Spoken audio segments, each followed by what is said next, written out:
షిర్కుకు దూరంగా ఉంటేనే సాఫల్యం ప్రాప్తమవుతుంది.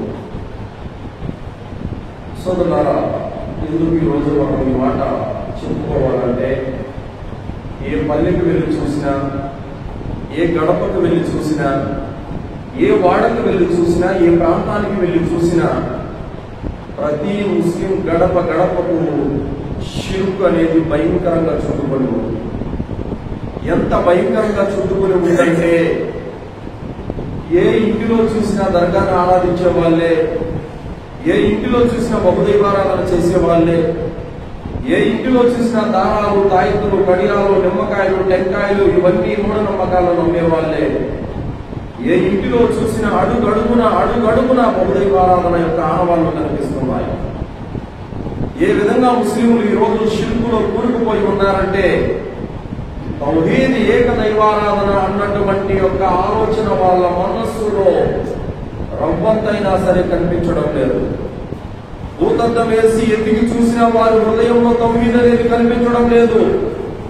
అంత భయంకరంగా ఈరోజు షిర్కులో కూరుకుపోయి ఉన్నారు ముస్లిం సమాజం. సోదరులారా, అసలు షిర్క్ అంటే ఏమిటి చూడండి. షిర్క్ అంటే బహుదైవారాధన. నిన్ను పుట్టించిన ఆ అల్లాహ్తో పాటు, ఈ సమస్తాన్ని సృష్టించినటువంటి అల్లాహ్తో పాటు, ఈ సమస్త లోకాలను నడిపించేటటువంటి ఆ అల్లాహ్తో పాటు మరొక దేవుడు ఉన్నాడు అని నీవు నమ్మటము షిర్కు. నిన్ను పుట్టించిన వాడు, నీకు ఉపాధిని ప్రసాదించేవాడు, నీ జీవన మరణాలకు ప్రధాన మూల కారకుడైనటువంటి మహోన్నతుడైనటువంటి సృష్టికర్త అయిన అల్లాహ్తో పాటు వేరొకరిని సహవర్తులను కల్పించడము షిర్కు. అల్లాహ్తో పాటు మరొక దేవుడు కూడా ఉన్నాడు అని చెప్పటము, నమ్మటము, ఆరాధించటము షిర్క్ అవుతుంది. సోదరులారా, షిర్క్ అనేది భయంకరమైనటువంటి మహాఘోరమైనటువంటి పాపం. సోదరులారా, అల్లాహ్ సుబ్హానహు వ తఆలా ఖురాన్ గ్రంథంలో తెలియజేస్తున్నాడు, ఇన్నల్లాహ లా యగ్ఫిరు అన్ యుష్రిక బిహి వ యగ్ఫిరు మా దూన జాలిక లిమన్ యషా. అల్లాహ్ తాను తలుచుకుంటే తాను కోరిన పాపాలన్నీ కూడా మన్నిస్తాడు. ఒక్క షిర్కు మాత్రం ఆయన సుతరాము క్షమించాడు. అల్లాహ్ సుబ్హానహు వ తఆలా ఏ పాపాన్నైతే క్షమించాడో దానికే ఈరోజు ముస్లింలు ఒడిగడుతున్నారు. అల్లాహ్ సుబ్హానహు వ తఆలా ఏ పాపము చేసిన కారణంగా శాశ్వతంగా నరకంలో వేస్తాడో ఆ పాపంలోనే నేడు ముస్లిం సమాజం కొట్టుమిట్టాడుతుంది. అల్లాహ్ సుబ్హానహు వ తఆలా ఏ పాపము చేసిన కారణంగా, ముస్లిములు ఏ పాపము చేసిన కారణంగా నరకానికి వెళ్లే పరిస్థితి వస్తుందో ఆ షిర్కులోనే మునిగిపోయి ఉన్నారు నేడు ముస్లిం సమాజం. అల్లాహ్ సుబ్హానహు వ తఆలా ఎవరికైతే స్వర్గాన్ని నిషేధించాడో ఆ పాపానికే నేడు ముస్లిం సమాజం ఒడిగడుతుంది, షిర్క్. కావున షిర్కు చేసిన వారు శాశ్వత నరకానికి వెళతారు. షిర్కు చేసిన వారికి స్వర్గము హరాము, వారు స్వర్గంలో ప్రవేశించలేరు. అల్లాహ్ సుబ్హానహు వ తఆలా వారికి ఎప్పటికీ కూడా క్షమాభిక్ష పెట్టాడు. వారు చేసిన ఆరాధనలన్నీ వ్యర్థమైపోతాయి. ఇది షిర్కు యొక్క అతి భయంకరమైనటువంటి విషయం సోదరులారా. కావున ఎవరైతే షిర్కు చేస్తారో అదే స్థితిలో మరణించిన వారి యొక్క పరిస్థితి కూడా నరకం. సోదరులారా, ఈ మాట చాలా మందికి మిగుడు పడదు. ఏ మాట? అల్లాహ్ కొంతమంది ఉన్నారు,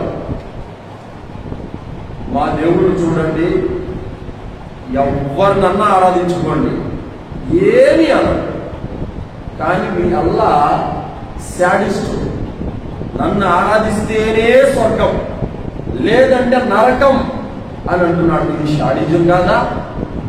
దేవుడు ఎక్కడైనా ఇలా అంటాడా అని ఆరోపించే బురద జల్లేటటువంటి ఆచారవాదులు కూడా నేడు సమాజంలో బయలుదేరారు. ఏమండి, ఇక్కడ ఒక విషయం బాగా గుర్తుపెట్టుకోవాలి. నీ హక్కును తీసి వేరే వారికి ఇవ్వటం అన్యాయం కాదా, దుర్మార్గం కాదా?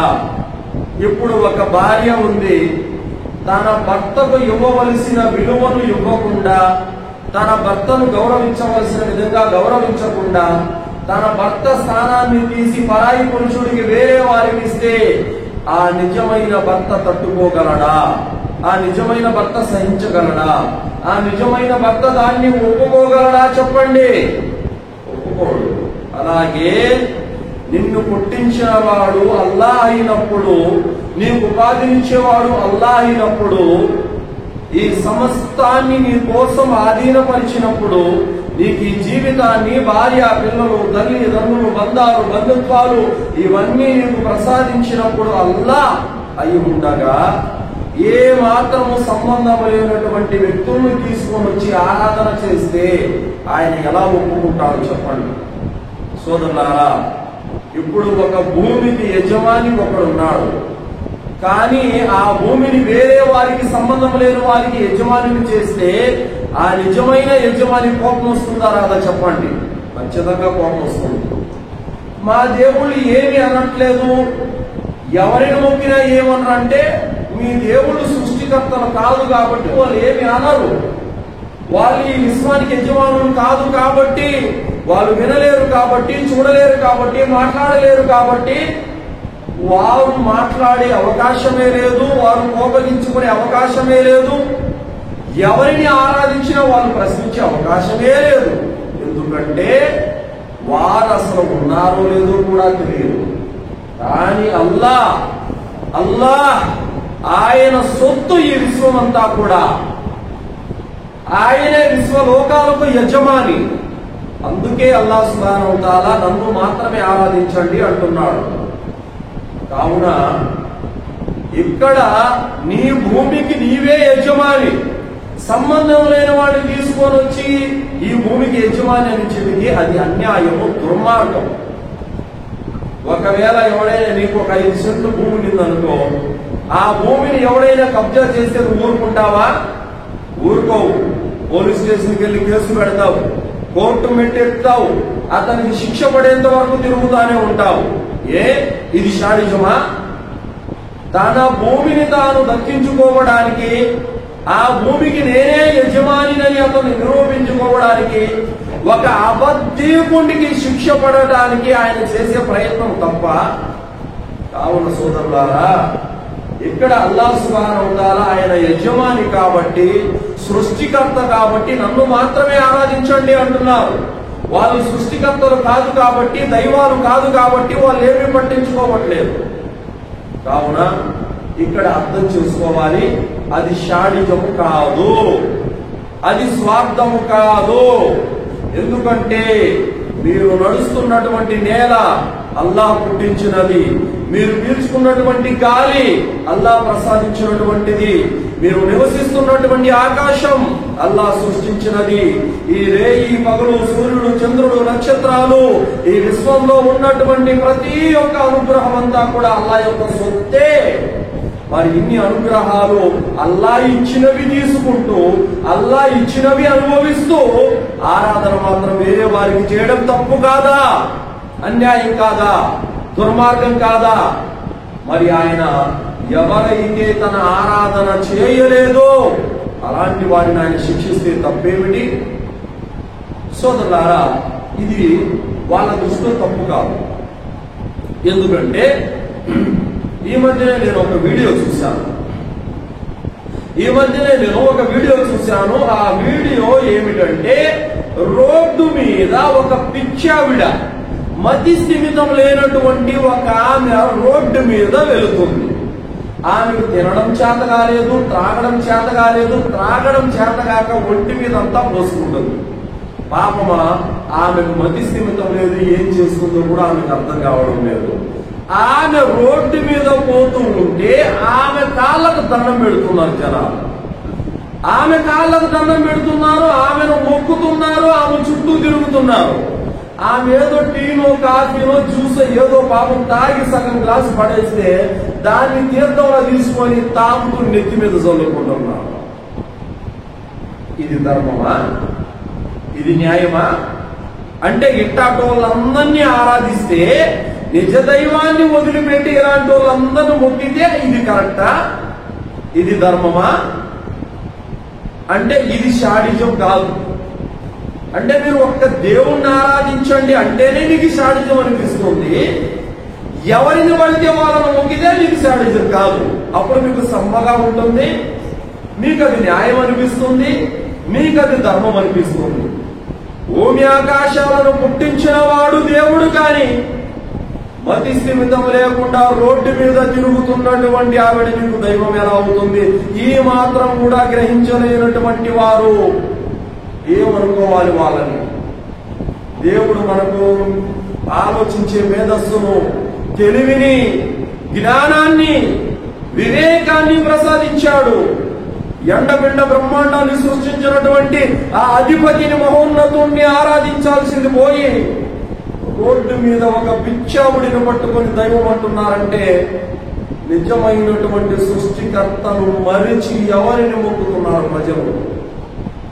సోదరులారా, అలాగే కొంతమంది సన్యాసులు బట్టలు కూడా లేవు వారి ఒంటి మీద, నూలు పోగు కూడా వారి ఒంటి మీద లేదు. అసలు నగ్నంగా జంతువుల వలె మర్మాంగాలన్నీ బయటకు కనిపిస్తూ సిగ్గు ఎగ్గు లేకుండా అలాగే తిరుగుతున్నారు. వారిని మొక్కుతున్నారు అవివేకులు, వాళ్ళను మొక్కుతున్నారు అవివేకులు. దేశాలను ఏదే రాజులు కావచ్చు, మంత్రులు కావచ్చు, ముఖ్యమంత్రులు కావచ్చు, ప్రధానమంత్రులు కావచ్చు, అలాంటి వారిని మొక్కే వాళ్ళంతా అజ్ఞానులే. మనిషి వై ఉండి సాటి మనిషిని మొక్కడానికి నీ వివేకము, నీ తెలివి ఏమైంది సురా? నువ్వు ఒక మనిషిని, నీలాంటి మనిషిని నువ్వు దైవంగా భావిస్తున్నావు. ఈ దుర్మార్గం, ఈ తప్పు, ఈ పాపాన్ని అల్లా ఒప్పుకోవటం లేదు. అర్హుడైన వారిని ఆరాధించాడు. అర్హుడైన వాడెవడు? ఆయన మానవుడు కాదు, ఆయన పుట్టినవాడు కాదు, ఆయన మరణించిన వాడు కాదు. ఆయనకు తల్లిదండ్రులు, భార్య బిడ్డలు, కామ కోరికలు, నిద్రాహారాలు, ఎలాంటి బలహీనతలు లేనటువంటి పరమ పవిత్రుడు ఆయన. ఆయన్ని ఆరాధించాల్సింది. బట్టలు లేని వాడిని ఆరాధిస్తున్నావు, మతి స్థిమితం లేని వాళ్ళని ఆరాధిస్తున్నావు, కాటేసే పామును, గడ్డి మేసే జంతువుని, కదల్లేని మెదల్లేని మాట్లాడలేనటువంటి బొమ్మల్ని పట్టుకొని ఆరాధిస్తున్నావు. ఇది నిజమైన అన్యాయము, దుర్మార్గం అంటే తెలుసా? మరి మీ అల్లా శాడిస్టు, నన్నే ఆరాధించండి లేదంటే నరకంలో వేస్తాను అని చెప్పడము ఇది వాళ్లకు నచ్చలేదండి. అంటే అల్లా ఏం చెప్పాలి?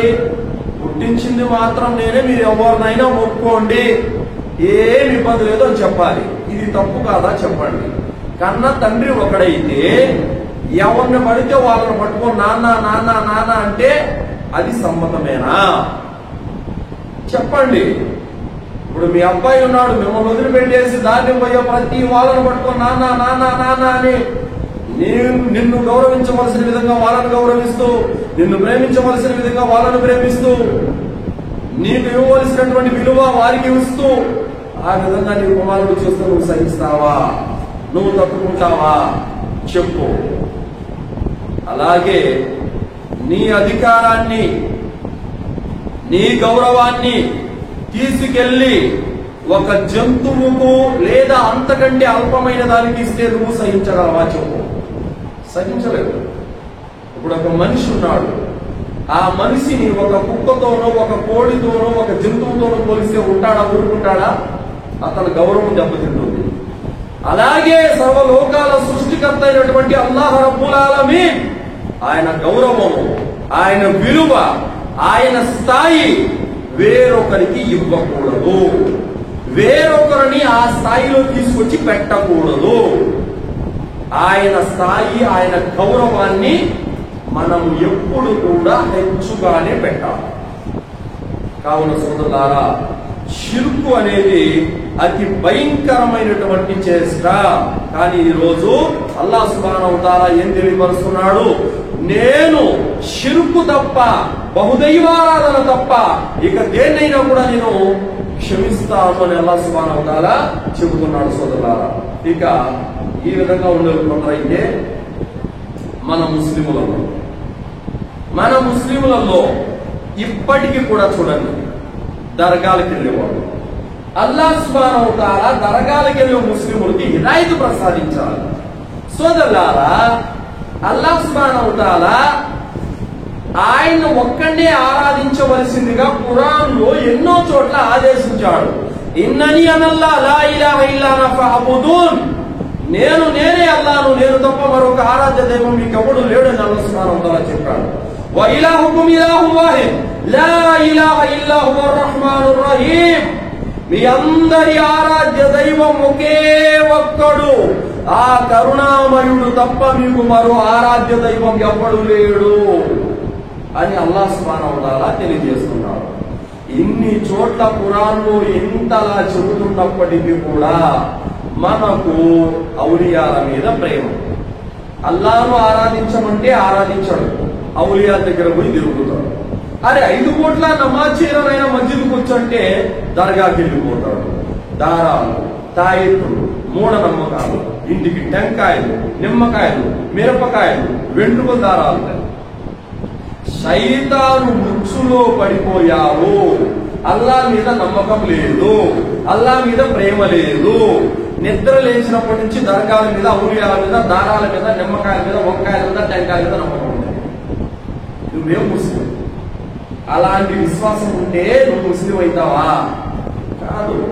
దైవ ప్రవక్త ముహమ్మద్ రసూలుల్లాహ్ సల్లల్లాహు అలైహి వసల్లం వారు చెప్పారు, కనిపించిన ప్రతి విగ్రహాన్ని పగలగొట్టండి, ఎత్తైనటువంటి ప్రతి సమాధిని నేలమట్టం చేసేయండి అని ప్రవక్త సల్లల్లాహు అలైహి వసల్లం వారు చెబుతుంటే, మీరు మాత్రము ఎత్తుగా సమాధిని నిర్మించుకొని దాని మీద పచ్చగుడ్డ, ఎర్రగుడ్డ కప్పి అక్కడ బిజినెస్ చేసుకుంటూ అమాయక ప్రజల యొక్క విశ్వాసాలను ఆసరాగా చేసుకుని డబ్బులు సంపాదిస్తున్నారు దుర్మార్గులు. మీకు ఇక్కడికి వస్తే సంతానం కలుగుతుంది, మీరు ఇక్కడికి వస్తే మీకు లాభాలు వస్తాయి, మీ ఇంట్లో కీడు తొలగిపోతుంది, మీ ఇంట్లో అది జరుగుతుంది, ఇది జరుగుతుంది అని చెప్పేసి ఇలాంటి మూఢనమ్మకాలన్నీ నమ్మేటటువంటి యొక్క విశ్వాసాలను ఇంకా బలపరుస్తున్నారు అక్కడ ఉన్న వాళ్ళు. నేను ఈ మధ్య కొత్తగా విన్నాను ఇది ఒకటి. అదేంటంటే, దర్గా మీద ఉంటుంది కదా, ఆ పచ్చదో ఎర్రదో గుడ్డ ఉంటుంది కదా, ఆ గుడ్డ పాత తీసేసి కొత్తది కప్పుతారండి. పాత ఏం చేస్తారంట, మొన్న చూశాను నేను. అదేమంటే ఆ పాతది కట్ చేసి ముక్కలు ఆ పాత గుడ్డ అంట మీ ఇంట్లో పెట్టుకుంటే బరకత్ వస్తారంట. షాపులో గల్లం పెట్టి ఉంటది కదా, దాంట్లో పెట్టుకుంటే డబ్బులు వస్తాయంట. మాసిపోయిన గుడ్డతో కూడా వ్యాపారం చేస్తున్నారు దుర్మార్గులు. అల్లాహ్ సుబ్హానహు వ తఆలా అదే అంటున్నాడు, వాళ్ళు ధర్మాన్ని వ్యాపారంగా మార్చుకున్నారు, అలాంటి వారి యొక్క పొట్టలు అగ్నితో నిండిపోతాయి పరలోకంలో అని చెప్పి అల్లాహ్ సుబ్హానహు వ తఆలా చెప్పాడు. సోదరులారా, దర్గాల ఆరాధన ఇస్లాంలో లేదు, విడిచిపెట్టండి. ఆ పీర్ల పండగ లేదు, మొహర్రం రోజున ఆ పీర్ల పండగ చేయరాదు. ఉరుసులు, పంజాలు, గంధాలు, ఫాతిహాలు చేయడము ఇదంతా ఇస్లాంకు సంబంధం లేదు. ప్రవక్త సల్లల్లాహు అలైహి వసల్లం వారు ఇలా ఎప్పుడు చేయలేదు, సహాబాలు చేయలేదు, తాబీయులు చేయలేదు, తాబేతాబీయులు కూడా చేయలేదు. ఎవరు ధర్మం అంటే తెలియని అజ్ఞానులు, ఖురాన్ రానివారు, హదీసులు అంటే రవ్వంతా కూడా పరిజ్ఞానం లేనటువంటి ఉత్తుత్తి డూప్లికేట్ సైకులు ఏదో చేశారు. ఆ విషయాలు మనం పట్టుకొని ఎలాడినామంటే రేపు అల్లాహ్ దగ్గర తీవ్రమైనటువంటి పరిణామాన్ని మోసుకోవాల్సి ఉంటుంది.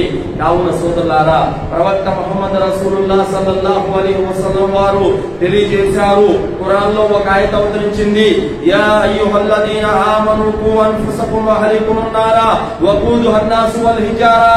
ఓ విశ్వసించిన ప్రజలారా, మీరు మీ కుటుంబీకులని, మీ పరివారాన్ని, సమీప బంధువులని నరకాగ్ని నుండి రక్షించుకోండి. ఆ నరకంలో మానవులు, రాళ్ళు ఇంధనమైపోతారు అని అల్లాహ్ సుబ్హానహు వ తఆలా ఈ ఆయత అవతరింపజేసిన తర్వాత ప్రవక్త ముహమ్మద్ రసూలుల్లాహ్ సల్లల్లాహు అలైహి వసల్లం వారు తమ కుటుంబీకులందరినీ పిలిచారు. తమ కన్న కూతురు ఫాతిమాను కూడా పిలిచారు. అంటున్నారు, ఓ నా వంశీయులారా, మీకు ఏదైనా కావాలంటే ఈ లోకంలో నా నుండి తీసుకోండి, నేను మీకు ఇవ్వగలను. కానీ రేపు అల్లాహ్ దగ్గర నేను మీకు ఏ విధంగా పనికిరాను, ఏ విధంగా నేను మీకు ఉపయోగపడలేను అని ప్రవక్త సల్లల్లాహు అలైహి వసల్లం వారు అన్నారు. ఓ నా చిట్టి కూతురా ఫాతిమా, నీకు కూడా ఏమైనా కావాలంటే అడుగు, నేను ఇస్తాను. కానీ అల్లాహ్ సమక్షంలో పరలోకంలో నేను నీకు ఏ విధంగా పనికిరాను తల్లి, కాబట్టి నీకేమన్నా కాబట్టి ఇక్కడే అడుగు అని చెప్పేశాను. మరి ఇమాముల్ అంబియా, ప్రవక్తల నాయకుడు, అంతిమ దైవ ప్రవక్త ముహమ్మద్ రసూలుల్లాహ్ సల్లల్లాహు అలైహి వసల్లం, అల్లాహ్ యొక్క స్నేహితుడైనటువంటి ప్రవక్త సల్లల్లాహు అలైహి వసల్లం, నేను అల్లాహ్ దగ్గర ఎందుకు పనికిరాను, నేనేమి చేయలేను అని అంటుంటే నిన్ను అబ్దుల్ ఖాదిర్ జిలానీ వచ్చి రక్షిస్తాడా? ఏమా మౌలాలి వచ్చి, మస్తాన్ బాబా వచ్చి, గౌస్ పీర్ వచ్చి రక్షిస్తాడా? ఎవరిల్లంతా? అసలు ఇమాముల్ అంబియానే నా వల్ల కాదు అల్లాహ్ దగ్గర అని అంటుంటే ఈ గల్లీ బాబాలతో అల్లాహ్ దగ్గర నేను రక్షిస్తారా? ఏం చేస్తున్నాం ఒకసారి ఆలోచించండి. ప్రవక్త ఇబ్రాహీం అలైహిస్సలాం అల్లాహ్ కోరిన ప్రతి ఒక్క కోరికను ఇట్టే నెరవేర్చినటువంటి వ్యక్తి ఇబ్రాహీం అలైహిస్సలాం వారు. ఏ ఆజ్ఞ ఆయన దింపితే ఆ ఆజ్ఞను వెంటనే అమలు చేసిన వ్యక్తి ఇబ్రాహీం అలైహిస్సలాం వారు. అల్లాహ్ సుబ్హానహు వ తఆలా చెప్పేశాడు, ఇబ్రాహీం నా స్నేహితుడు అని చెప్పేశాడు. అలాంటి ఇబ్రాహీం అలైహిస్సలాం రేపు కయామత్ రోజున, తీర్పు దినం రోజున తన తండ్రి కనిపిస్తాడు, అడుగుతాడు, ఇబ్రాహీం ఈ రోజు అల్లాహ్ పట్టు నుంచి, అల్లాహ్ శిక్ష నుంచి నన్ను కాపాడయ్యా అని చెప్పేసి ఆర్థిస్తారు. నాన్న, నేను మీకు ముందే చెప్పానా లేదా నా మాట వినమని? అల్లాహకు విధేయత చూపమని, నాకు విధేయత చూపమని నీకు చెప్పాను కదా, అదే నేను ఇప్పుడు స్వీకరిస్తాను, ఇప్పుడు విధేయత చూపుతాను, ఇప్పుడు నమ్ముతానయ్యా అని చెప్పేసి అంటాడు. నాన్న ఇప్పుడు పనికిరాదు. అయినప్పుడు కూడా పితృ ప్రేమతో, తండ్రి మీద ఉన్నటువంటి ప్రేమతో ఇబ్రాహీం అలైహిస్సలాం తండ్రి కోసము అల్లాహ్తో దువా చేస్తాం. అల్లాహ్, నా తండ్రి ఈ రోజు నరకానికి వెళుతున్నాడు, నా నుండి దూరంగా ఉన్నాడు, ఇంతకంటే అవమానం ఇంకేమైనా ఉంటుందా ప్రభు అని చెప్పేసి అన్నాడు. అల్లాహ్ సుబ్హానహు వ తఆలా అన్నాడు, ఇబ్రాహీం నీ తండ్రి ఒక అవిశ్వాసి, అవిశ్వాసుల కొరకు నేను స్వర్గాన్ని హరాం చేశాను. కావున ఇబ్రాహీం నీ కాళ్ళ దగ్గర ఉండే ఉండి చూడు అన్నాడు. అక్కడ ఒక గలీజులో పారికాడుతున్నటువంటి ఒక జంతువు దాన్ని తీసి కాళ్ళు పట్టి ఇసిరి నరకంలో పడేయడం జరిగింది. ఇదే భూలోకం అనుకుంటున్నారా? రికమెండేషన్ల మీద స్వర్గానికి వెళ్ళిపోవచ్చు అనుకోవడానికి? భూలోకం ఇది ఏమైనా హత్య చేసిన బెయిల్ మీద రావచ్చు అనుకోవడానికి? నేరం చేసిన సీఎంకో పిఎంకో ఫోన్ చేసి బయటికి రావచ్చు అనుకుంటున్నారా? ప్రవక్తల తండ్రులకు కూడా అల్లాహ్ దగ్గర సిఫారసు చెల్లలేదు, షిర్కు చేసిన కారణంగా. మరి ఒక ప్రవక్తల పితామహుడైనటువంటి ఇబ్రాహీం అలైహిస్సలాం వారు స్వతహాగా తనకు జన్మనిచ్చిన తన తండ్రినే నరకం నుండి రక్షించుకోలేకపోయాడు. నువ్వు ఈరోజు గల్లీ బాబాలందరూ మొక్కేసి వీళ్ళు అల్లాహ్ దగ్గర నాకు సిఫారసు చేస్తారు, వీళ్ళు జగడం చేసి నన్ను స్వర్గానికి తీసుకెళ్తారు, వీళ్ళకు మహిమలు ఉన్నాయి, వీళ్ళకి అద్భుతాలు చేస్తారని పిచ్చి పిచ్చి నమ్మకాలని వీళ్ళ మీద పెట్టుకున్నావు. వదిలే, విడిచిపెట్టేయి, ఖురాన్ చదువు. ప్రవక్త ముహమ్మద్ రసూలుల్లాహ్ సల్లల్లాహు అలైహి వసల్లం తన బాబాయ్ అయినటువంటి అబూ తాలిబ్ చెవు దగ్గరకు వచ్చి ఏడ్చుకుంటున్నారు. బాబాయ్, ఒక్కసారి లా ఇలాహ ఇల్లల్లాహ్ పలుకు బాబాయ్, రేపు నిన్ను నేను నరకం నుండి రక్షించుకోగలుగుతాను అని ప్రవక్త సల్లల్లాహు అలైహి వసల్లం వారు అబూ తాలిబ్ చెవు దగ్గరకు వచ్చి ఏడ్చుకుంటూ కలిమా పలకమని బతిమాలుతున్నాడు. అయినా కూడా అబూ తాలిబ్ అవిశ్వాస స్థితిలోనే చనిపోయాడు. అడిగే వాళ్ళు అడిగారు, అల్లాహ్ యొక్క ప్రవక్త, మీ బాబాయ్ ఇస్లాం కోసం ఎంతో చేశాడు కదా, మరి అతని స్థాయి ఏంటి, అతను స్వర్గవాసి నరకవాసి అని అడిగారు. మా బాబాయి కలిమా పలకలేదు కాబట్టి, అల్లాహ్పై ఈమాన్ తేలేదు కాబట్టి అతను నరకవాసి. అయితే నరకంలో అతి చిన్న శిక్ష అతనికి విధించడం జరిగింది. నరకం యొక్క బూట్లు అతనికి తొలగించడం జరిగింది. ఆ అబూ తాలిబు ఆ చిన్న శిక్షని తనకంటే పెద్ద శిక్ష ఇంకెవరికి పడలేదని అనుకుంటున్నాడు. ఆ నరకం బూట్లు తొడిగిన కారణంగా తలలో మెదడు కుత ఉడికిపోతూ ఉంది. అబూ తాలిబ్ అంటున్నారు, అల్లాహ్ నాకు విధించిన శిక్ష ఎవరికి విధించలేదంటున్నాడు, అంత భయంకరంగా ఉంది అని ప్రవక్త సల్లల్లాహు అలైహి వసల్లం అన్నారు. ప్రవక్త నూహ్ అలైహిస్సలాం 950 సంవత్సరాలు అల్లాహ్ మార్గంలో కష్టపడ్డారు. అల్లాహ్ మార్గంలో దావా పని చేశారు.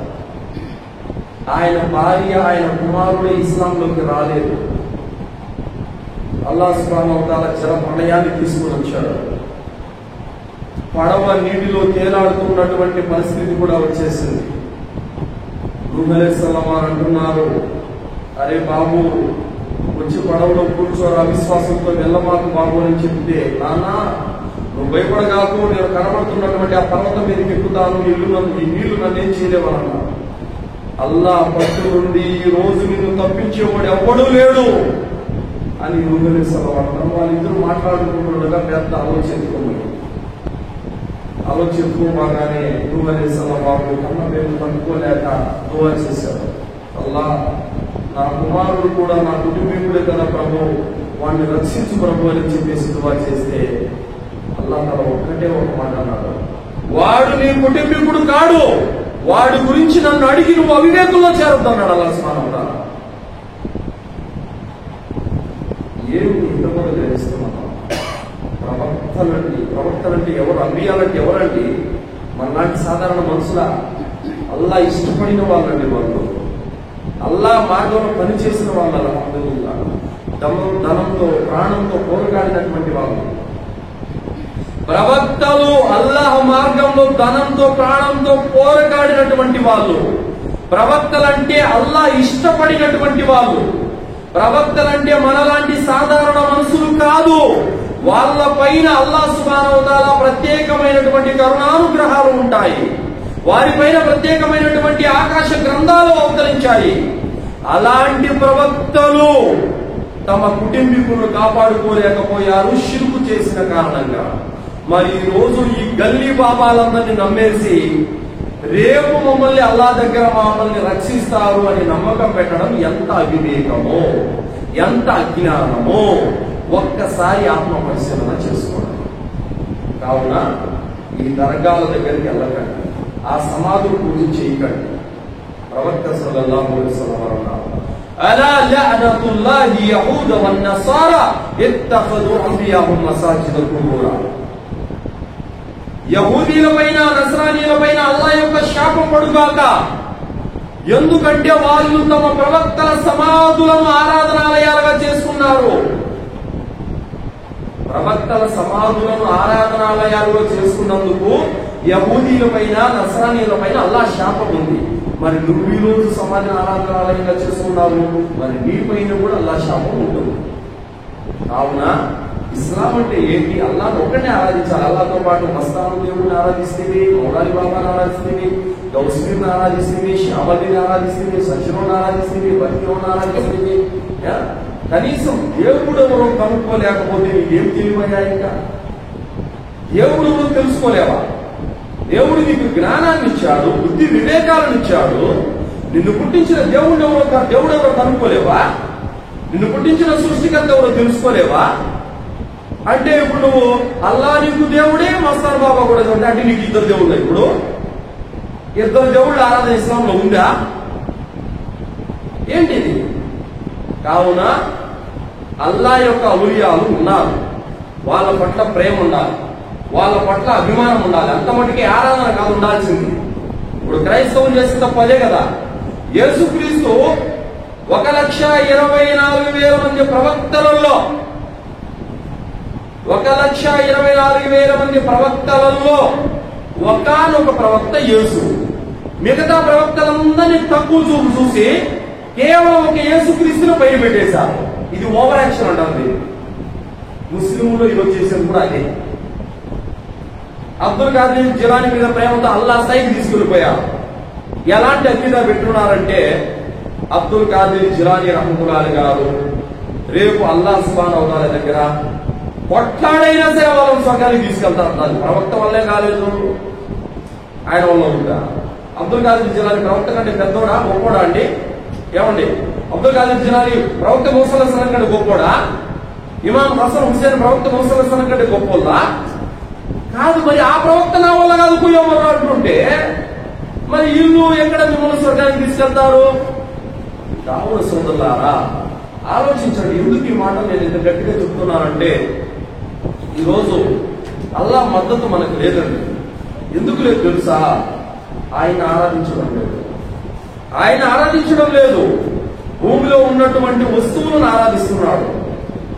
ఎందుకు ఈరోజు అవిశ్వాసులు నాయకులు అయిపోయి మన నెత్తి మీద ఎక్కి తొక్కుతున్నారంటే అల్లా మద్దతు లేదు. ఎందుకు వస్తుంది? నువ్వు ఆయన ఆరాధిస్తుంటే వస్తుంది నీకు మద్దతు. నువ్వు ఆరాధించడం లేదు. అలాగే ఈరోజు మనిషి మూఢనమ్మకాలలో ఎంతలా కొట్టుమిట్టాడుతున్నాడంటే సోదరులారా, నిద్ర లేస్తే మూఢనమ్మకాలు. ఎలా మూఢనమ్మకాలంటే, ఇంట్లో నుంచి అడుగు బయట పెట్టాడంటే పిల్లి ఎదురొచ్చినా భయపడతాడు, కుక్క ఎదురొచ్చినా భయపడతాడు, ఎవరైనా ముసలి ఎదురొచ్చినా భయపడతారు, ఎవరైనా స్త్రీ ఎదురొచ్చినా భయపడతాడు. ప్రతి దానికి భయమే, అల్లాహకు తప్ప అన్నిటికీ భయపడతాడు. అందుకే జపాన్ లో మోస్ట్ పవర్ఫుల్ ఒక బాంబు భయపడతారు. అమెరికా, బ్రిటన్, లండన్ దేశాల్లో ప్రజలు బాంబులకి భయపడతారు. ఇండియాలో బాంబులకు భయపడతారు. 3 రోడ్ల దగ్గర నిమ్మకాయలు ఉన్న వాటికి భయపడతారు. నిజం. చస్తే ఆ 3 రోడ్ల దగ్గర మిరపకాయలు, కోడుగుడ్లు, ఎండుగులు కనపడినాయనుకో, సచ్చిన ప్రాణం పోయిన దాని దగ్గర కూడా పోతాయి. మూఢనమ్మకాలు ఎంతలా మితిమీరిపోయినాయంటే, అసలు ఎవరు చెప్పారు? సరే, ఒకడు ఎదురొచ్చాడు, వాడు ఎదురొస్తే నాకు కీడు జరుగుతుంది. ఇది ఎక్కడ రాయబడింది? ఏ గ్రంథంలో రాయబడింది? ఇది ఇప్పుడు ఒక ఆవిడ ఎదురొచ్చింది, నీకు కీడు జరగాలి, నీ అంతకు నువ్వు ఏదంటే ఊహించేసుకుంటే అది అయిపోద్దా? అది ఒక గ్రంథంలో ఉండొద్దా? ఒక ప్రవక్త దాన్ని చెప్పుకుంటకూడదా? అంటే ప్రవక్త చెప్పలేదు, గ్రంథంలో లేదు, నీ ఇచ్చగా నువ్వు ఏదంటే అది నమ్మేసుకుంటున్నావు. అది ధర్మం అవుతా? కాదు. అలాగే ఈరోజు జబ్బులు వచ్చినా, సమస్యలు వచ్చినా వెంటనే తాయితం జోలికి, దారాల జోలికి, వీడి జోలికి వెళ్తుంటారు. సోదరులారా, ఇది కూడా శుద్ధి. ప్రవక్త సల్లల్లాహు అలైహి వసల్లం వారు అన్నారు, మన్ అల్లక తమీమతన్ ఫఖద్ అష్రక. ఎవడైతే తాయత్తు ధరిస్తాడో వాడు బహుదైవారాధనకు పాల్పడినట్లే. అల్లాహ్ సుబ్హానహు వ తఆలా ఖురాన్ అంటున్నాడు, వమా యుమిను అక్సరుహుం బిల్లాహి ఇల్లా వహుం ముష్రికూన్. వారు ఒకవైపు అల్లాహ్పై విశ్వాసం పెట్టారు, మరోవైపు షిర్క్ కూడా చేస్తున్నారు. అలాంటి వారు ముష్రికులను అల్లాహ్ సుబ్హానహు వ తఆలా చెప్పాడు. కావున సోదరులారా, జ్వరం వచ్చింది, ఆరోగ్యం బాగాలేదు, మందు మాకులు మింగుతూ అల్లాహ్తో దువా చేసుకో. వెంటనే వెళ్ళి మంత్రించుకుంటాము, తాయత్తు గడించుకుంటాము, దారం గడించుకుంటాము. ఈ విశ్వాసం షిర్క్ విశ్వాసం. టోపీ పెట్టుకున్నా, గడ్డం తెచ్చినా, జుబా వేసుకున్నా, తాను పటాను షేపు ఇంకా పెద్ద పేరు పెట్టుకున్నా వాడు ముష్రికే. ఎందుకంటే నాకు ఆరోగ్యం బాగలేకపోతే, నాకు జబ్బు చేస్తే నా జబ్బును నయం చేసేవాడు అల్లాహ్ తప్ప ఫకీరు కాదు. నా జబ్బు నయం చేస్తే, నాకు జబ్బు వస్తే నయం చేసేవాడు అల్లాహే గాని దర్గా దగ్గర ముజావర్ కాదు. అంటే మంచి చెడుల విధిరాతం రాసేవాడు అల్లాహ్ అయినప్పుడు, నీకు వచ్చే జబ్బు అయినా, నీకు వచ్చే కష్టమైనా, నీకు వచ్చే సంతోషమైనా, నీకు కలిగే ఏ కీడైనా, ఏ మేలైనా ఇది అల్లాహ్ రాసిన విధిరాతంలో నుండి రావాలి. అల్లాహ్ రాసిన విధిరాతం తప్పించే శక్తి ఆ దర్గాలో పాన్పరాకు, పుట్కాలు నవ్వులే ఆ గలీజ్ గారికి ఉందా? నేను ఇలాగ మాట్లాడతాను సోదరులారా. ఎందుకు మాట్లాడుతున్నానంటే ధర్మాన్ని ఈ రోజు ప్రశ్న పట్టించే దర్గా దగ్గర ఉండేవాళ్ళే. నిజంగా చెప్పాలంటే ఈ మెంబర్ మీద ఉండి ఇలా మాట్లాడకూడదు, కానీ నిజంగా చెప్పాలనుకుంటే అలాంటి వాళ్ళని రోడ్డు మీద ఈడ్చించుకుంటారు. ఎందుకు కొట్టాలంటే పురాణ గ్రంథం ఏం బోధిస్తుంది, దరిద్రుడు ఏం బోధిస్తున్నారు. పురాణ గ్రంథం వచ్చింది ఇలాంటి షిర్కును రూపం ఆపడానికైతే వీళ్ళు షిర్కుకు ప్రాణం పోస్తున్నారు. పురాణ గ్రంథం వచ్చింది ఎత్తైన సమాధులను పడగొట్టడానికి చెబుతూ ఉంటే వీళ్ళు ఎత్తైన సమాధులను పూజలు చేస్తున్నారు. మనిషి పూజను, విగ్రహారాధనను, చిత్రపటాల ఆరాధనను, ప్రకృతి ఆరాధనను రూపి మాపి ఏకైకుడైన అల్లాహ్ను ఆరాధించమని పురాణ గ్రంథం బోధిస్తూ ఉంటే చచ్చిపోయిన మనుషుల శవాలను మొక్కలని దరిద్రులు ఆదేశిస్తున్నారు. ఏం చేయాలి? నిజంగా చెప్పాలనుకుంటే ఇలాంటి వాళ్ళని చాలా తీవ్రంగా మనము ఖండించాలి. ఇలాంటి వారిని అస్సలు సహించకూడదు. అలాంటి వారికి ₹1 డబ్బులు కూడా ఇవ్వకూడదు. అలాంటి వారు మన ఇంటి గడప కూడా తొక్కనివ్వకూడదు. అలాంటి వారు ఎక్కడైనా సరే దారాలు, తాయితులు అవన్నీ చుడుతూ ఉంటే అలాంటి వారిని ఖచ్చితంగా మనం ఖండించాలి. ఎందుకు అల్లాహ్ సుబ్హానహు వ తఆలా అంటున్నాడు, వల్తకుం మిన్కుమ్ ఉమ్మతున్ యద్ఊన ఇలల్ ఖైర్ వ యఅమురున బిల్ మఅరూఫ్ వ యన్హౌన అనిల్ మున్కర్ వ ఉలైక హుముల్ ముఫ్లిహూన్. మీలోని ఒక వర్గం ఉండాలి. ఆ వర్గం ఎలాంటి వారంటే మంచిని ప్రోత్సహిస్తారు, చెడును చూస్తే ఆపుతారు. వ ఉలైక హుముల్ ముఫ్లిహూన్.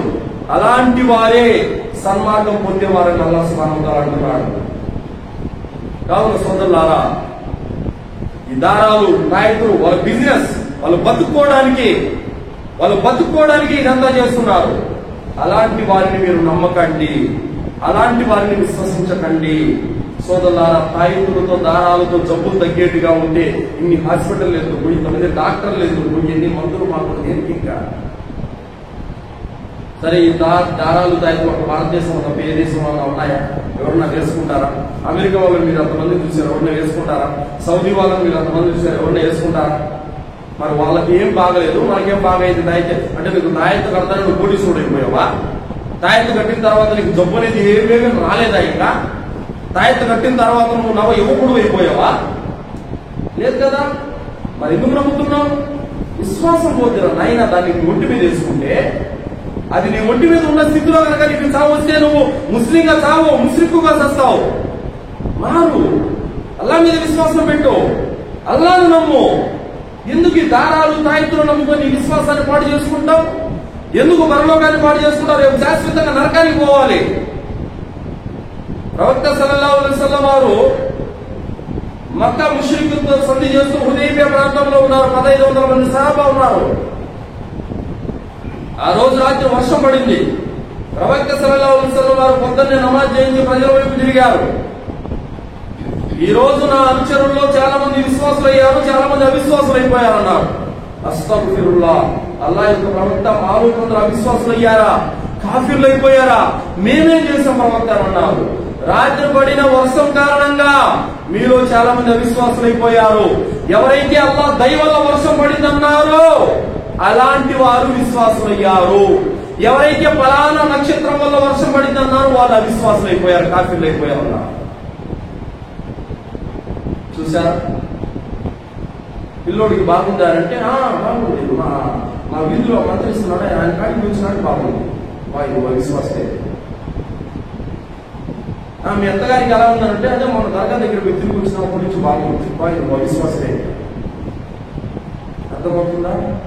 అలా దైవంలో తగ్గిందని చెప్పు. దర్గా కాడికి పోయినందుకు, అటు తిరిగినందుకు, ఇక్కడ తిరిగినందుకు. అంటే నీకు జ్వరం వచ్చింది, నువ్వు దర్గా కాడికి పోయి తిరిగినందుకే పోయిందని నీకేమైనా ఆకాశం నుండి పిలుపు వచ్చిందా? అమ్మా నువ్వు దర్గా దగ్గర పోయించినావు అందుకే నీకు తగ్గింది అని ఎవరన్నా ఆకాశం నుండి ఏమైనా పిలుపు వినపడిందా నీకేమన్నా? తగ్గాల్సిన డైరెక్ట్ తగ్గింది. నీ పిచ్చి నమ్మకం దాని మీద పోయింది. ఎందుకంటే నీకు పిచ్చి దాని మీద ఉంది కాబట్టి, నీకు పిచ్చి ప్రేమ దాని మీద ఉంది కాబట్టి దాని మీద పోయింది. దాని కారణంగానే తగ్గిందని నువ్వు అనుకుంటున్నావు. కాదు, జ్వరం అనేది వస్తే పోతుంది, పోకుండా చచ్చిపోయేంత వరకు ఉండదు. నువ్వు దర్గా దగ్గర పోయినా పోకపోయినా, నువ్వు అడిగినా అడగకపోయినా జ్వరం అనేది 2-3 రోజులు ఉండదు, పోతుంది ఉరికైనా. ఈ మాట ఏంటి మళ్ళీ నేను ఆడికి పోయి ఇచ్చినందుకే తగ్గినందుకు అంటే ఆడి ఫోన్లో కథలు తగ్గలేదా? కావున సోదరులారా, ఇలాంటి పిచ్చి నమ్మకాలను 1400 సంవత్సరాల క్రితమే పురాణ గ్రంథం ఎప్పుడో తుడిచేసింది. అలాంటి వాటికి నమ్మి విశ్వాసాన్ని పాడు చేసుకోకుండా సోదరులారా చాలా మంది అదృష్టం, దురదృష్టం ఇది కూడా శిల్పం. నేను ఈరోజు పొద్దున్నే బయలుదేరేటప్పుడు వాడి ముఖం చూశాను, అందుకే ఈరోజు నాకు యాక్సిడెంట్ అయింది. పొద్దున్నే నేను వచ్చేటప్పుడు ఆమె ఎదురు పడింది, అప్పుడే అనుకున్నా ఈరోజు ఏదో జరుగుతుందని చెప్పేసి. అందుకే నాకు ఇలా జరిగింది, అందుకే నాకు ఇలా నష్టం జరిగింది, అందుకే నాకు ఇలా ఇబ్బంది కలిగింది అని చెప్పేసి నమ్మడము. పొద్దున్నే నేను బయలుదేరేటప్పుడు నా కూతురు ముఖం చూసిపోయినాను, అందుకే ఈరోజు నాకు లాభాల మీద లాభాలు వచ్చాయి అని చెప్పడం, ఇది కూడా శిల్పే. ఇలాంటివి నమ్మరాదు, ఇవన్నీ కూడా మూఢనమ్మకాలు. ఎందుకంటే అదృష్టం దురదృష్టం అనేది అల్లాహ్ చేతిలో ఉంది, లాభం నష్టం అనేది అల్లాహ్ చేతిలో ఉంది. నీ కూతురు ఎదురొచ్చినందుకే నీకు లాభం వచ్చిందని, అదృష్టం పట్టుకుందని నీకెవడు చెప్పాడు? ఈ గ్రంథంలో అయినా రాయబడి ఉందా? పోనీ ఏ ప్రవక్త అయినా చెప్పుకున్నాడా? పోనీ ఏ ప్రవక్త అయినా దాన్ని ఆచరించి ఉన్నాడా? లేదు. నీ అంతటా నువ్వు ఏదంటే అది నమ్మేసుకుంటే అది నిజమైపోతా. నీ అంతటా నువ్వు ఏదంటే పిచ్చి పిచ్చిగా ఆలోచించుకుని నమ్మకం పెడితే అది నిజమైపోతా. కావున కూతురు ఎదురొచ్చినందుకు లాభాలు రావడము, ఎవరో భర్త చనిపోయిన వితంతులు ఎదురొస్తే నష్టాలు కలగడము, ఇవన్నీ కూడా ధర్మ జ్ఞానం లేని, గ్రంథ అవగాహన లేని పిచ్చి మాటలు. ఇలాంటి పిచ్చి మూఢనమ్మకాలు తప్ప మరేమి కాదు. అలాంటివి ఒక ముస్లిము నమ్మకూడదు. కావున సోదరులారా, లాభ నష్టాలు అనేటివి అల్లాహ్ చేతిలో ఉన్నాయి. కావున ఈ రోజు మనము షిర్కు దూరంగా ఉంటేనే అల్లాహ్ సుబ్హానహు వ తఆలా దగ్గర సాఫల్యం కలుగుతుంది. అల్లాహ్ సుబ్హానహు వ తఆలా ఖురాన్లో తెలియపరుస్తున్నాడు, అల్లదీన ఆమను వలం యల్బిసు ఈమానహుం బిదుల్మి ఉలైక లహుముల్ అమ్ను వహుం ముహ్తదూన్. ఎవరైతే విశ్వసించిన తర్వాత తమ విశ్వాసాన్ని షిర్కుతో కలగాపులగం చేయలేదో అలాంటి వారికి అమన్, శాంతి ఉంది. అలాంటి వారే సాఫల్యం పొందుతారు, అలాంటి వారే స్వర్గానికి వెళతారు అని అల్లాహ్ సుబ్హానహు వ తఆలా అంటున్నాడు. కావున షిర్కు దూరంగా ఉండండి. ఈ రోజు మీరు చూడండి, రంజాన్ మాసం కదా, అందరూ ఉపవాసాలు ఉంటున్నారు కదా, ఫస్ట్ నుండి ఆకలి అవుతుంది, అయినప్పుడు కూడా తట్టుకుంటున్నారు, దప్పిక అవుతున్నది అయినప్పుడు కూడా తట్టుకుంటున్నారు. ఎందుకు? పుణ్యం కోసమే కదా. అవునా కదా? చెప్పండి, పుణ్యం కోసమే కదా. మరి అల్లాహ్ కోసం మీరు రంజాన్ అంతా 30 రోజాలు పాటిస్తున్నారు, మళ్ళీ ముహర్రం వస్తే దర్గా పెట్టుకుంటున్నారు. ఆయన పోయినందువల్ల ఏమైతుందో తెలుసా? ఈ రోజు మీరు పాటించిన 30 ఉపవాసాలన్నీ గుడిలు వస్తామని వేస్ట్. ఎందుకు తెలుసా? అల్లాహ్ తఆలా ఖురాన్లో అన్నాడు, వలౌ అష్రకు లహబిత అన్హుం మా కాను యఅమలూన్. ఎవరైతే అల్లాహ్తో సాటి కల్పిస్తారో అలాంటి వారి యొక్క కార్యాలన్నీ, పుణ్యాలన్నీ నాశనం అయిపోతాయి, వృధా అయిపోతాయి అని అల్లాహ్ సుబ్హానహు వ తఆలా అంటున్నాడు. కావున మీరు 5 లక్షలు ఖర్చు పెట్టి హజ్జుకు పోయి వచ్చారు, ఉమ్రాకు పోయి వచ్చారు, అలాగే మీరు 5 పూట్ల నమాజులు చదువుతున్నారు, రోజాలు పాటిస్తున్నారు, బక్రీద్ ఇస్తే 30-40 వేలు పెట్టి పొట్టేలు కుర్బానీ ఇస్తున్నారు.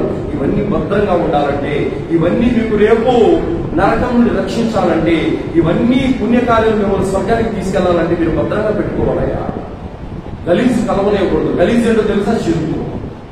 మనోడు 5 పూట్ల నమాజులు కూడా పేర్ల పండుగ ఆడుకుంటాడు, రంజాన్ రోజాలు పాటిస్తాడు, మళ్ళీ దర్గా చుట్టూ తిరుగుతాడు. అలాంటి వాడు ఎన్ని చేసినా లాభం లేదు, వేస్ట్ అయ్యి అల్లాహ్ తఆలా తీసుకోడు, తిరిగి నీ మొఖాన్ని కొట్టేస్తాడు. అర్థమైందా? మళ్ళీ చెప్పడం పైకి నీకు లేదుగా, అంతా ఉందిలే ఇస్లాంలో, అది ఆ ఇమాం అసలు ఎవరు మనోళ్ళే కదా, వాళ్ళు మనోళ్ళైతే ఆరాధించాలా? ఎవరిని ఆరాధించాలో ఎవరిని ఆరాధించకూడదు ఆ మాత్రం తెలియలేదా? మూసలసలం కూడా మనోడే అయితే మరి ఆయన దేవుడు చేద్దామా ఇప్పుడు? మూసలసలం మానవుడు, ప్రవక్త, అల్లా ఎవరు? సృష్టికర్త, దేవుడు. ఈ క్లారిటీ కూడా నీకు లేదా? దేవుడి స్థానంలో మనుషులు పెట్టేస్తావు, మనుషుల స్థానంలో దేవుడిని పెట్టేస్తావు. ఏంటి ఇది అసలు? కానీ మనకు తెలివి ఉందయ్యా, మనం ఈరోజు జంతువుల వల్ల గట్టి వేయలేము. మనకు బుద్ధి వివేకాలు ఉన్నాయి. ఎవరిని ఆరాధించాలో ఎవరిని ఆరాధించకూడదో క్లారిటీ ఉండక్కర్లే, ఎవరిని ఆరాధించాలో ఎవరిని ఆరాధించకూడదో తెలిసి ఉండక్కర్లేదా? గ్రంథ జ్ఞానం తెలుసుకోవాల్సిన పని లేదా? ఇస్లాంలో హరాం చేసిన పనులన్నీ చూడండి. ఆ పేర్ల పండుగకు అస్సలు అస్తము పేరుల్లా ఎంత కోపం వేస్తుందంటే చూస్తే, ఆ పేర్ల పండుగ సందర్భంగా గానా భజన, డీజల్ ఎక్కడెక్కడో పిలిపిస్తారు, డీజేలు ఎక్కడెక్కడి నుంచో పిలిపిస్తారు. అసలు ఇస్లాంలో మ్యూజిక్ హరాం, కానీ పీర్ల పండగ చేసేది ఏంటి? హరాం డీజే. తర్వాత సారాయి హరాం, పీర్ల పండుగ డమ్ములు తాపిస్తూనే ఉంటారు, ఇది హరాం. తర్వాత ఆ అగ్నిగుండంలో ఏదైతే దూకుతారో అది హరామే. అగ్నిగుండం మొన్న ఒక వీడియో చూసాం, అదేమనంటే వాడు జాలి నమాజ్ తీసుకెళ్లి ఆ అగ్నిలో నమాజ్ చేస్తాడు. మస్జిద్కి వచ్చి చేయరాని బేవకూఫ్ అని అంటే వాడు ఆ అగ్నిలో నమాజ్ చేస్తాడు. ఎవరు చెప్పండి అగ్నిలో నమాజ్ చేయమని? అట్టా కాలి సచ్చారు చాలా మంది. కొంతమంది పైకి చెప్తా ఉంటారు, ఆ సత్యం లేకపోతే అక్కడ కాలట్లేదని. నిలబడుకో తెలుస్తుంది, టక్క పరిగెత్తుకుంటూ పోవడం కాదు, నిలబడుకో వచ్చాము కాలు తెలుస్తుంది. అరికాలకు శరీరం మందం, అది అరికాలకు శరీరం మందము, టక్కన కాలు సుతరాము, నిలబడుతూ తెలుస్తుంది. మరి అటైతే ఎందుకు కాలిపోయారు చాలా మంది? ఎందుకు కాలిపోయారు? ఎంతమంది గుండంలో దూకి చచ్చిపోయారు. మరి కావున నిలబడుకుంటే కనపడుద్ది. ఇవన్నీ పిచ్చి పిచ్చి నమ్మకాలన్నీ పెట్టి ఇవన్నీ అక్కడ తాగడము, ఆడడము, పరదాలే పాడులే, ఇది దైవ కార్యమా? దైవ కార్యమా అది? ఆ పీర్ల పండుగ చందాలు ఇచ్చినా పాపమే. ఆ చందా ఇచ్చినోడు కూడా రేపు అల్లా దగ్గర పాపం మోసుకోవాల్సిందే. ఆ పీర్ల పండుగకు ఎవడైనా సరే అరే అక్కడ పొయ్యిలు కట్టాలని ఒక పొయ్యి సహకరించినా కూడా పాపమే. రేపు పీర్ల పండుగకి చందా అడుగుదామని చెప్పి 100 పండ్లు పోయినా పాపమే. ఆ పీర్ల పండుగకు సంబంధించి నువ్వు అక్కడ ఏదో పానీయం కలపాలి, ఒక గ్లాసు నీళ్లు అని ఆ గ్లాసు నీళ్లు ఇచ్చినా కూడా పాపమే. షిర్కుకు రవ్వ ఆవగింజంత కూడా నువ్వు సపోర్ట్ చేయకూడదు. సోదరులారా, ఒక ముస్లిం అంటే నికాస్ అయిన వాడై ఉండాలి. తన ప్రాణమైన 100 మంది గొంతు మీద కత్తులు పెట్టినా కూడా లా ఇలాహ ఇల్లల్లాహ్ తప్ప రెండో మాట రాకూడదు. ఇది నిజమైన నికాస్ అయిన ముస్లిం యొక్క విశ్వాసం. అంటే బట్టలు మార్చినట్టు, చెప్పులు మార్చినట్టు దేవుళ్ళను, దైవ విశ్వాసాలను మారుస్తారా? ఏం చెప్పుకుంటారు రేపు అల్లా దగ్గర? మనుషులయ్యా, ఇమాం హసన్ హుసేన్ ఎవరు? మనుషులు. వాళ్ళు మనుషులు పట్టుకొని ఆరాధిస్తే నీకు స్వర్గం వస్తుందా? దేవుడు పరమోన్నతుడు, సృష్టికర్త అయిన అల్లా ఉండగా ఆయన సరిపడా నీకు? ఆయన ఉండగా మరొకరితో మనకు పని ఉంది. కావున సోదరులారా, షిర్కు చేసేవాడు సాఫల్యం పొందలేడు. షిర్కుకు దూరంగా ఉంటేనే, ఒక్క అల్లాను మాత్రమే ఆరాధిస్తేనే, ఆయన ఆరాధనలో వేరే వారికి సాటిగా పెంచకుండా భద్రంగా ఉంటేనే అలాంటి వారి ఆరాధనలో అల్లా స్వీకరిస్తాడు, స్వర్గాన్ని ఇస్తాడు. అల్లాతో దువా చేసి ముగిస్తున్నాను. విన్నటువంటి విషయాలపైన సదాచరణ చేసే సద్బుద్ధిని అల్లా మనందరికీ ప్రసాదించుగాక. అల్లా మనల్ని షిర్కు నుండి, కుఫ్ర్ నుండి, బిదాత్ నుండి రక్షించుగాక. అల్లా మనల్ని శైతాన్ యొక్క కీడుల నుండి, మహమ్మారి యొక్క రోగాల నుండి అల్లా మనల్ని రక్షించుగాక. అల్లా మనకు ఖురాన్ హదీస్ వెలుగులో జీవితం గడిపే భాగ్యాన్ని ప్రసాదించుగాక. అల్లా సుబ్హానహు వ తఆలా మనల్ని కబర్ శిక్ష నుండి రక్షించుగాక. అల్లా మనల్ని జహన్నం నుండి రక్షించుగాక. అల్లా మనందరికీ స్వర్గంలో ఉన్నతమైన దర్జాలను ప్రసాదించుగాక. ఆమీన్. వాఖిరు దఅవానా అల్హమ్దులిల్లాహి రబ్బిల్ ఆలమీన్. బారకల్లాహు లనా వలకుం ఫిల్ ఖురానిల్ అజీమ్ వస్తగ్ఫిరుల్లాహి వలిసాయిరిల్ ముస్లిమీన్.